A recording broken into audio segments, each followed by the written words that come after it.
एक गांव में एक सेठ रहता था।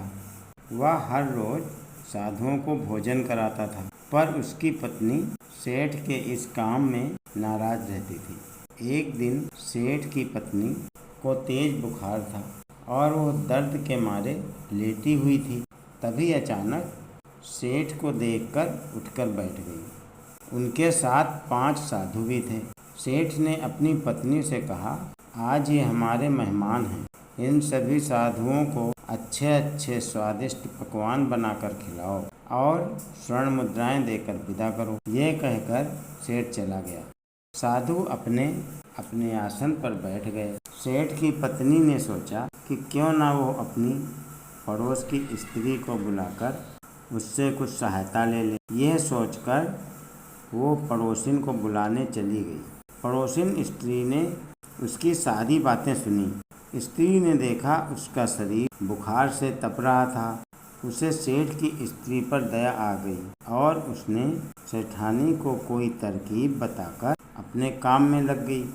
सेठानी घर आकर पड़ोसिन स्त्री के बताए अनुसार एक मूसल लेकर उसमें थोड़ा कड़वा तेल लगाने लगी और सिसक सिसक कर रोने लगी।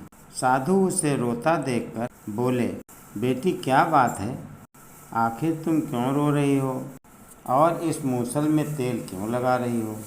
तब स्त्री ने कहा, बाबा जी, अगर तुम जानना चाहते हो तो सुनो। मेरे सेठ दांत के व्यापारी हैं। वो हर रोज़ कोई न कोई साधुओं को भोजन के बहाने ले आते हैं और फिर उनको कमरे में बंद कर इसी मूसल से दांत तोड़ देते हैं। मैं उन्हें बहुत समझाती, पर वो मेरी एक भी नहीं सुनते।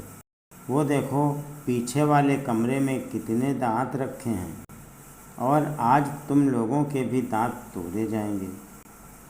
उस स्त्री की बात सुनकर सभी साधु मारे डर के वहाँ से उठकर जाने लगे। स्त्री बोली, आप लोग डरे नहीं, न जाएं।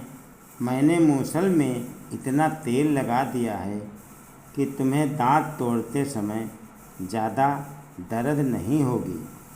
साधु बोले, तुम मुझे मूर्ख समझती हो। हम ये जानकर भी कि तेरा पति हम लोगों के दांत तोड़ेगा और हम अपने दांत तोड़वाने के लिए यहाँ रुकेंगे। इतना कहकर साधु वहाँ से चल दिए। अचानक सेठ भी घर पर आ गया। उसने देखा साधु घर पर नहीं थे। उसने सेठानी से पूछा, क्या साधुओं ने भोजन कर लिया? इस पर सेठानी ने जवाब दिया कि साधु इस मूसल को मांग रहे थे।